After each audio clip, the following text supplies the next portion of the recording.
मुगल साम्राज्य भारतीय इतिहास का एक अहम अध्याय है जो शक्ति, संस्कृति और शासन की कहानी है, जिसने 16वीं सदी की शुरुआत से 19वीं सदी के मध्य तक उपमहाद्वीप को आकार दिया। इसकी जड़ें तुर्को मंगोल वंश के संघ में हैं, जिसकी शुरुआत बाबर से हुई, जो तैमूर और चंगेज खान के प्रत्यक्ष वंशज थे।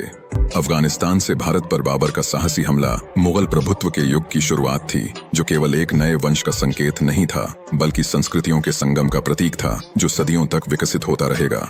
1526 में पानीपत की पहली लड़ाई में बाबर की जीत ने उन सम्राटों की श्रृंखला के लिए मंच तैयार किया, जो इतिहास में अपना नाम अंकित करेंगे।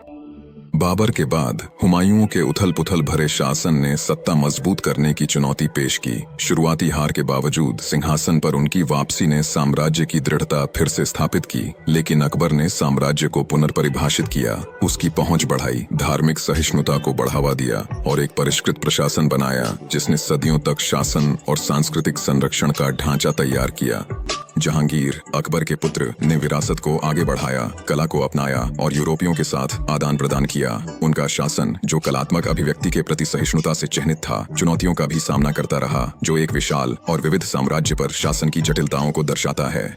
शाहजहां के युग की भव्यता, जिसे ताजमहल ने मुकुटित किया, ने वैभव की तस्वीर खींची, लेकिन सैन्य अभियानों से संसाधनों की कमी और आर्थिक बोझ भी उजागर हुआ।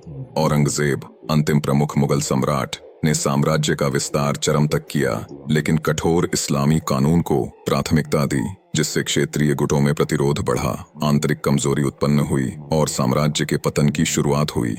जैसे जैसे 18वीं शताब्दी का आगमन हुआ, कभी शक्तिशाली साम्राज्य कमजोर शासकों, व्यापक भ्रष्टाचार और मराठों और सिखों जैसे शक्तिशाली क्षेत्रीय शक्तियों के उदय के बोझ तले दब गया।